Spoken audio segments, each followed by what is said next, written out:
Hai hai hai. Selamat datang kembali di channel Min Donghua. Kali ini kita akan melanjutkan cerita Donghua. Apoteosis. Nggak pakai lama lagi, langsung aja kita ke ceritanya. Cekidot. Wanita berbaju merah merutkan bibirnya dan berkata, "Kebetulan sekali." Jelas, wanita berbaju merah dan Neng Yudi ini adalah pejuang yang naik hampir secara bersamaan. Mendengar bahwa Neng Yudi naik untuk mencari suaminya, dia juga menasihati Neng Yudi. Harapan ini sangat tipis, jadi lebih baik menyerah. Sekarang dia tiba-tiba mendengar jawaban ini, jadi bagaimana dia bisa mempercayainya?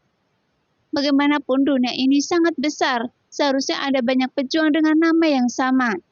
Namun dia tidak tahu bahwa Neng Yudi telah sepenuhnya menentukan identitas Loseng. Jadi Neng Yudi menatap prajurit itu dan berkata, "Kisah Suyan membunuh Dewa Ular adalah cerita yang beredar di wilayah tengah saya. Suyan bertemu dengan Dewa Ular di Gunung Duri dan jatuh cinta padanya. Setelah itu, ular yang abadi tidak bisa kehilangan sifat binatangnya yang menyebabkan kerusakan pada dunia. Dan Suyan pada akhirnya harus membunuh Dewa Ular ini. Dan cerita ini awalnya seharusnya seperti ini kan?" Prajurit itu tiba-tiba mengangguk dan menatap Neng Yudi dengan sedikit keyakinan. Adapun kisah Suyan membunuh Dewa Ular karena Loseng menceritakannya melalui token mengaum itu telah beredar luas dan memang persis sama dengan apa yang dikatakan wanita di depannya. Dan cerita ini seharusnya berumur 3 atau 4 tahun. Dan wanita ini baru saja naik, tetapi dia telah mendengar cerita ini, yang setidaknya menunjukkan bahwa dia dan Loseng memang berasal dari alam yang sama. Namun faktanya, Neng Yudi tidak ingin membuktikan apapun kepada mereka. Dia hanya mengetahui suaminya masih hidup, dan dia sangat puas mengetahui keberadaan suaminya. Orang ini tidak terduga seperti biasanya, pikir Neng Yudi sambil melihat ke piramida dengan banyak nama yang beredar. Adapun prajurit itu telah mendengar kata-kata ini, hatinya menjadi panas. Prajurit ini bukanlah seorang yang berpengaruh, dan dia tidak memiliki latar belakang yang besar di tanah suci Giok murni untuk mendapatkan sejumlah hadiah. Dia diatur di sini untuk memberikan energi sejati ke ruang mimpi. Tidak masalah jika wanita di depannya berbohong, tapi sekarang sepertinya ada kemungkinan 50% bahwa itu benar. Jika benar, jika dia bisa membantu wanita ini untuk pejuang akar rumput seperti dia, mungkin ini sebuah peluang. Namun, Neng Yudi tidak tahu apa yang dipikirkan prajurit di depannya, jadi bertanya. Tapi Loseng, mengapa dia menggunakan token mengaum untuk bercerita di alam semesta? Itu untuk seorang gadis misterius, kata prajurit itu sambil tersenyum. Jelas, percakapan antara Loseng dan gadis misterius itu dapat didengar oleh semua makhluk di dunia, dan prajurit ini tentu saja tidak terkecuali. Gadis misterius? Alis Neng Yudi sedikit berkerut secara refleks. Prajurit itu memperhatikan ekspresi Neng Yudi dan mengangkat bahu. Saya tidak tahu siapa gadis misterius itu. Bahkan seluruh dunia tidak mengetahui identitasnya. Tapi dia berjanji pada Loseng untuk membantunya menemukan saudara perempuannya. Syarat sebagai gantinya adalah menceritakan padanya sebuah kisah. Jelas, hampir semua orang di dunia mengetahui hal ini. Adiknya, Loyan? Tanya Neng Yudi. Iya. Mata prajurit itu tiba-tiba berbinar dan hatinya menjadi lebih yakin. Benar, adiknya Loyan. Ternyata suamiku belum menemukannya. Neng Yudi menundukkan kepalanya sedikit dan berkata dengan lembut. Lalu dia mengarahkan pandangannya ke piramida itu lagi. Sekarang dia menjadi tertarik dengan piramida di puncak ruang mimpi. Jadi dia melihat nama-nama di dalamnya dari atas ke bawah. Semua nama ini akan menjadi pesaing Loseng. Pada saat pengamatan ini ada desain lain di sisi lain aula. Peringkat Loseng sebenarnya telah meningkat 2 tempat. Neng Yudi tersenyum, melewati nama Loseng dan melanjutkan dia memindai turun. Tapi tidak lama kemudian dia melihat nama yang dikenalnya lagi. Xiao Yokin, 164. Ketika Neng Yudi melihat nama ini, dia tercengang lagi. Karena dia sebenarnya punya kekuatan seperti itu. Meskipun Neng Yudi tahu bahwa tubuh yin ungu wanita ini sangat istimewa, ketika dia berada di wilayah tengah, Syokin hanya berada di alam pil dewa, dan tanpa mengandalkan garis keturunannya sendiri, kekuatannya bahkan lebih buruk. Belakangan ini wanita ini melarikan diri ke alam ungu, dan sudah berapa tahun. Tapi sekarang dia sudah memasuki alam laut dewa, dan juga memiliki kekuatan seperti itu, yang menunjukkan kekuatannya hampir sama dengan Loseng. Tapi, bagaimana ini mungkin? Neng Yudi merasa sulit menerima hasil ini. Bagaimanapun juga, beberapa orang di dunia ini sangat berbakat. Meskipun Neng Yudi dianggap sebagai seorang jenius dengan bakat yang baik, dibandingkan dengan para jenius dari alam laut dewa di alam atas, kesenjangannya masih sangat jelas. Tapi, Syokin berbeda. Tubuh yin ungu kelas 1 miliknya juga merupakan eksistensi tertinggi di alam ungu, ditambah dengan upaya orang tua pagoda Wuding untuk mengolahnya. Kultivasi dan kekuatannya secara alami meningkat pesat. Dengan tubuh seperti itu, beberapa kemampuan sulit dikuasai oleh orang lain seumur hidup. Namun bagi Syokin sendiri, bisa dikatakan mudah untuk dikuasai. Jadi setelah melihat peringkat Syokin, Neng Yudi merasa sangat depresi di hatinya, sehingga dia tidak bisa menahan nafas, karena tidak tahu bagaimana bisa seperti ini. Pada saat ini, setelah mendapatkan hadiah dari aula karma ketiga, peringkat Loseng meningkat lagi, tapi hanya 2 tempat. Karena hadiah dari aula sebab dan akibat yang ketiga hanya 3 juta titik cahaya fantasi. Dan setiap orang memiliki 1 juta. Bagi Loseng, hadiah dari aula sebab dan akibat yang ketiga jauh lebih sedikit daripada yang kedua. Tetapi jika cahaya yang mimpi di tempat dugu bisa dianggap sebagai hadiah dan cukup banyak. Setelah meninggalkan aula sebab dan akibat, kait panjang yang mematuhi aturan surga secara bertahap menghilang di tangan semua orang. Tampaknya kail panjang ini tidak boleh dibawa keluar dari aula sebab dan akibat. Sebaliknya, aturan surga yang terkandung dalam kail panjang ini juga akan membawa banyak bantuan bagi semua orang. Sayangnya, semua orang terus menaiki tangga, dan lokasi di mana semua orang berada sekarang berada di bagian tengah, di atas gunung megah ini. Berdiri di anak tangga ini, dan mereka bisa menikmati pemandangan di luar gunung. Meskipun aula sebab dan akibat ini dibangun oleh surga, semuanya tampak nyata. Mungkin pemandangan ini bukanlah ilusi, tetapi keberadaan yang sepenuhnya nyata. Pada saat ini, Loseng memimpin diikuti oleh Jinan, Jinhai, Huanling, dan lainnya. Setelah melewati aula sebab dan akibat ketiga dengan mudah, mereka akan menghadapi aula sebab dan akibat keempat.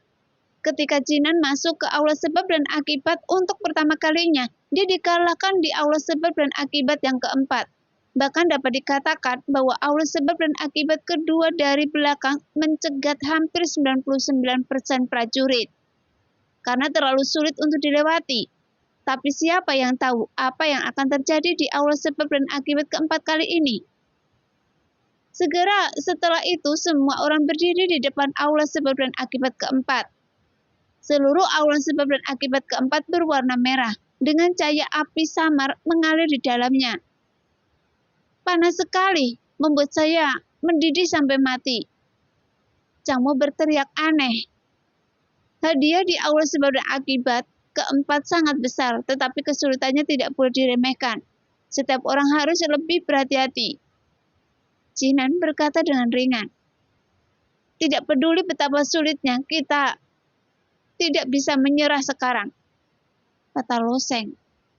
Pada saat ini, peringkat Loseng meningkat dengan cepat, jadi dia tidak ragu-ragu dan memasuki aula terlebih dahulu. Lantai aula sebab akibat ditutupi dengan retakan halus, dan retakan ini hanya setebal jari. Namun pada retakan tersebut terdapat garis-garis magma berwarna biru kemerah-merahan yang menggelinding di dalamnya. Seolah-olah seperti darah tubuh manusia, dan magma biru merah ini setara dengan darah manusia. Berjalan di tanah ini, mereka juga terbakar oleh magma yang ada di dalam tanah. Seperti Jinan, roh hantu atau Huanling, dan yang lainnya, meskipun mereka tidak terluka, panasnya tidak tertahankan. Jadi mereka semua menggunakan esensi pelindung tubuh untuk melindungi diri mereka sendiri sepenuhnya. Tapi loseng secara alami tidak membutuhkan pelindungan semacam ini. Karena api biasa tidak akan membahayakan dirinya sama sekali. Saat semua orang terus masuk lebih dalam, pemandangan aula sebab dan akibat terus berubah. Dan semua orang sepertinya telah masuki gua vulkanik yang besar. Lingkungan di sekitarnya bukan lagi dinding aula, melainkan batu tak beraturan yang bergerigi dan menonjol. Dan apa yang ada di depan mereka adalah ada juga kerusakan di jalan, dan danau magma muncul di depan semua orang. Melihat danau magma yang tenang, semua orang menghentikan langkahnya dengan ekspresi hati-hati di mata mereka. Di tepi danau magma ada raksasa lava besar seperti gunung yang berdiri di dalamnya. Tubuh besar itu perlahan berputar di dalamnya, seperti gunung besar menghadap loseng dan lainnya. Sebelumnya, setiap kali kelompok prajurit ini masuki aula, mata semua orang biasanya terfokus pada Jinan. Bagaimanapun, dia ada satu-satunya yang akrab dengan aula sebab dan akibat ini. Tapi semua orang sekarang sepenuhnya memahami bahwa Luo Tianxing mungkin adalah inti mereka. Segera Loseng menatap raksasa kekar sebesar gunung, mengerutkan kening dan berpikir lama. Semua orang juga menatap Loseng, bertanya-tanya apa langkah selanjutnya. Apa ini? Loseng mengusap kepalanya dan bertanya. Mendengar itu, Jinan tiba-tiba tampak seperti akan pingsan, karena orang ini sama sekali tidak mengenal raksasa lava ini. Adapun Jin Hai, Huan Ling, dan lainnya, mereka juga memiliki senyuman tak berdaya di wajah mereka. Hanya saja Chang Mo yang tidak tahu kenapa, dia menatap raksasa lava itu dengan matanya yang seperti lonceng, dan berkata dengan datar, benda ini mungkin jauh lebih kuat dari saya. Lava raksasa berisi hukum bumi dan api. Lava raksasa sebesar itu mungkin mengandung hukum api tingkat 6 asli agar bisa lahir. Kata Jinan enteng. Jelas, makhluk hukum bukanlah hal yang aneh. Misalnya, roh petir lahir dari guntur yang lebat. Sedangkan roh api terbentuk dari api abadi. Tapi ini adalah makhluk hukum tingkat rendah. Karena makhluk hukum tingkat tinggi memerlukan kekuatan hukum asli tingkat yang lebih tinggi untuk dikembangkan secara bertahap. Sama seperti bila angin emas dalam kelompok badai raksasa yang ditemui Loseng di lautan bintang yang bergejolak. Dia termasuk makhluk hukum angin yang relatif maju. Saat ini semua orang juga sedang mencari cara untuk melewati danau magma. Chang Mo menggerakkan tubuhnya yang kekar dan berjalan 2 kali di sepanjang tepi danau magma. Tiba-tiba dia melihat permukaan danau magma beriak, mengeluarkan riak merah menyala. Apa ini? Chang Mo menatap riak-riak itu dengan ekspresi aneh di wajahnya. Di danau magma ini, gelembung magma kecil muncul saat ini. Setelah gelembung magma meledak, api spiral menari-nari. Setelah api itu menari-nari di udara, dia berhenti berputar. Baru pada saat itulah semua orang melihat dengan jelas bahwa bola api itu ternyata adalah seekor anak kucing yang menyala-nyala, yang panjangnya hanya sekitar 1 kaki. Anak kucing api yang mengambang di danau ini jujur dan lembut di luar, dan matanya yang terang ditunjukkan ke semua orang. Setelah mereka melayang beberapa saat, mereka kemudian menyelam ke dalam danau magma. Saat gelembung lava terus bermunculan, anak kucing api juga terus bermunculan dari gelembung tersebut. Benda kecil ini cukup lucu. Chang Mo mengulurkan jarinya dan menggoyangkannya ke arah anak kucing api. Kemudian anak kucing api yang mengambang di magma mengeluarkan teriakan pelan ke arah Chang Mo dan perlahan melayang menuju Chang Mo. Hanya saja anak kucing api itu bergerak sangat lambat.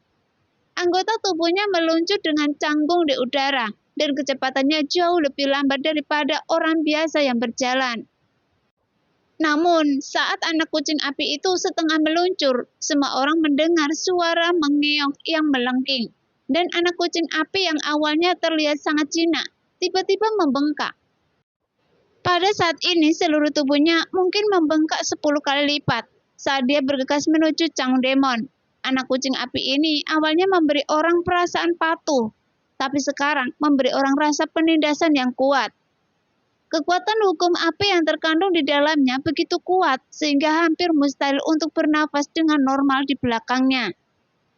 Changmo mengandalkan sepenuhnya pada refleks terkondisi untuk berbalik dan melarikan diri.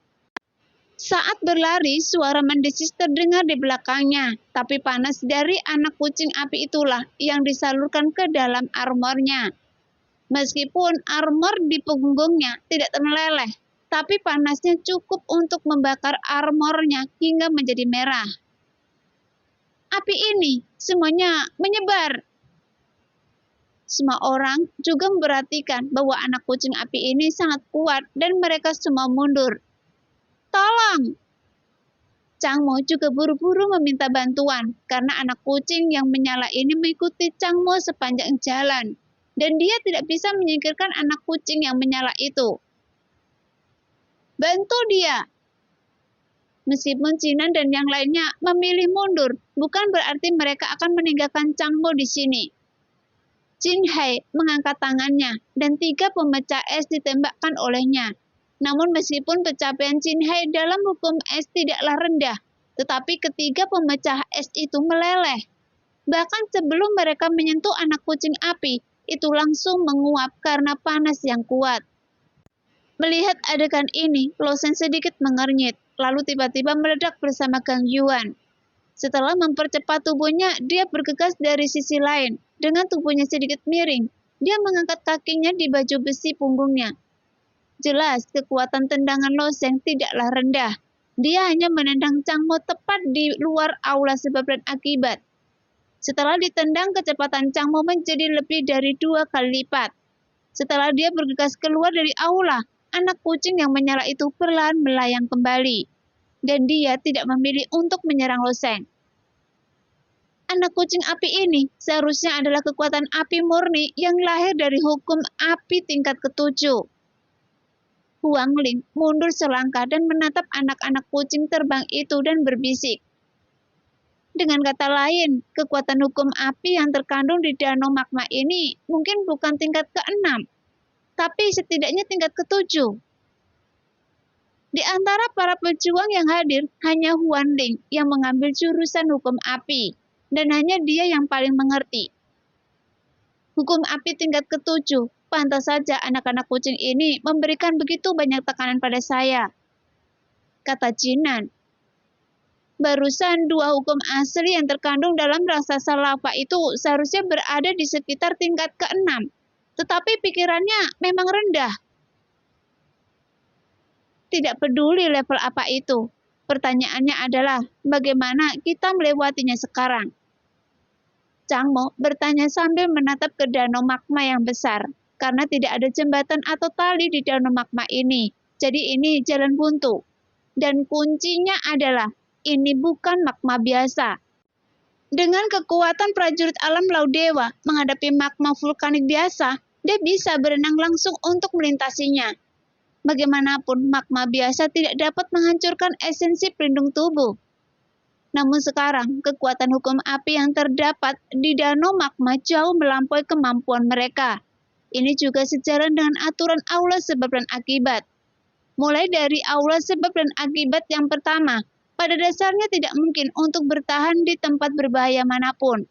Itu juga karena kelompok tengkorak kecil di belakang Lo Seng mengandung kekuatan yang hampir sebanding dengan aturan surga. Sehingga mereka bisa pantang menyerah dan bahkan bersaing dengan aturan surga itu sendiri.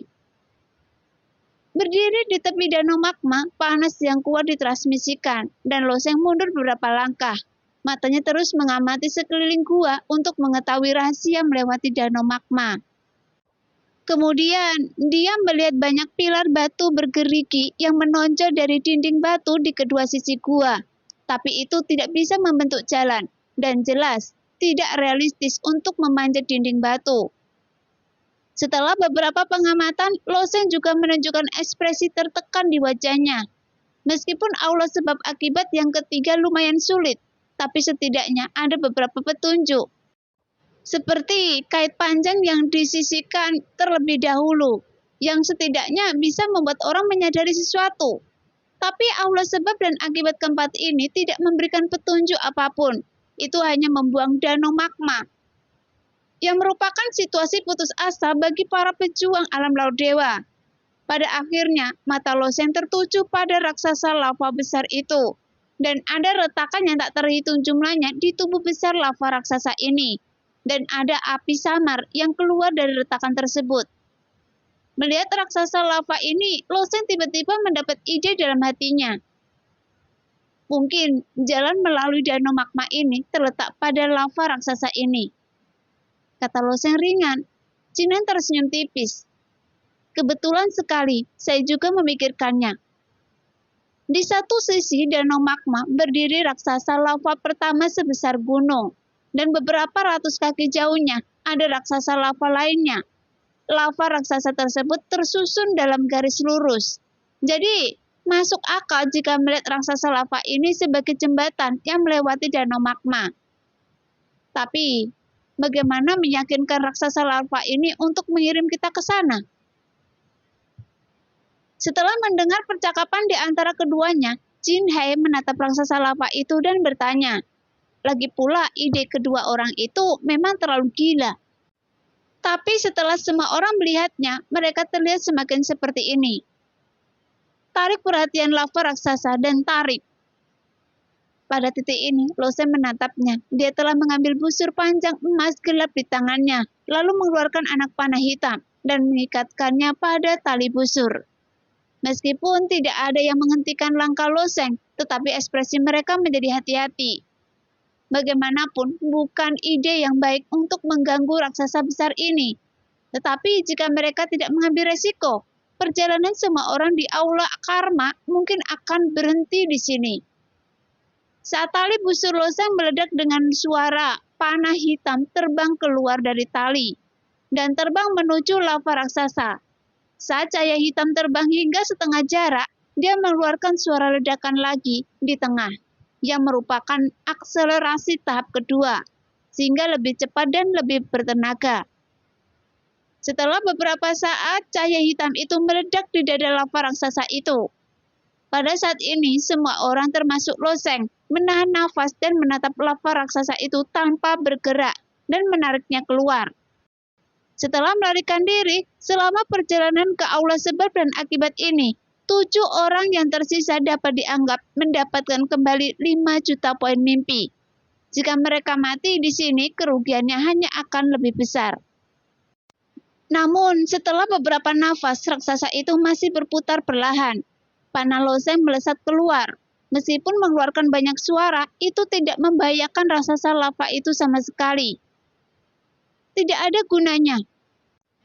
Loseng merutkan bibirnya dan menoleh untuk melihat Huang Ling. Lagi pula, busur di tangannya adalah artefak tertinggi, dan kekuatannya tidak sebanding dengan yang ada di tangan Loseng. Jadi sekarang, dia hanya bisa menaruh harapan padanya. Jelas, Huang Ling memahami tatapan Loseng. Sebelum Loseng dapat berbicara, dia telah mengambil busur api pemecah bulan di tangannya, dan mengarahkannya ke raksasa lava tidak jauh dari situ. Segera setelah itu, nyala api yang terus berputar mengembun di depan busur. Tuar! Diiringi suara tali busur yang bergetar, nyala api yang dahsyat ini juga terbang menuju lava raksasa. Setelah nyala api meledak, dia menyebar ke permukaan raksasa lava dan terbakar dengan sangat membara. Saat ini nyala api yang diaktifkan oleh busur api pemecah bulan ini terus-menerus meletus menjadi kelompok api yang kuat. Tapi lava raksasa ini awalnya adalah makhluk hukum tingkat tinggi yang lahir dari hukum api dan bumi. Ini adalah keberadaan yang benar-benar mematikan bagi semua makhluk hidup. Namun tetap tidak dapat menimbulkan ancaman sedikit pun bagi lava raksasa ini. Bahkan, lava raksasa tersebut terus menyerap apinya. Namun setelah ledakannya, api tersebut menyebar di sepanjang retakan di permukaan lava raksasa tersebut. Segera setelah itu, semua apinya diserap oleh lava raksasa tersebut. Tidak ada gunanya. Huan Ling menggelengkan kepalanya dan sedikit mengernyit. Tetapi pada saat ini, semua orang tiba-tiba melihat sebuah batu besar terbang dari atas kepala mereka dan menghantam lava raksasa. Setelah semua orang berbalik, mereka melihat Changmo mempertahankan postur melemparnya. Tapi Changmo terkekeh dan berkata, "Saya hanya ingin mencobanya juga." Sebelumnya, Changmo menemukan batu selebar 3 kaki entah dari mana dan melemparkannya keluar. Batu Anda ini hanyalah kerikil kecil bagi lava raksasa itu. Jadi apa gunanya? Jin He berkata dengan nada menghina. Sebelumnya, Jin He mengancam akan membunuh Changmo. Sepanjang jalan, dia selalu memperlakukan Changmo dengan dingin, karena Changmo adalah pejuang dari klan iblis. Kedua, Jin He merasa bahwa Changmo memang tidak ada gunanya. Namun Changmo hanya tersenyum naif, menunjuk ke batu itu dan berkata, "Itu mengenai."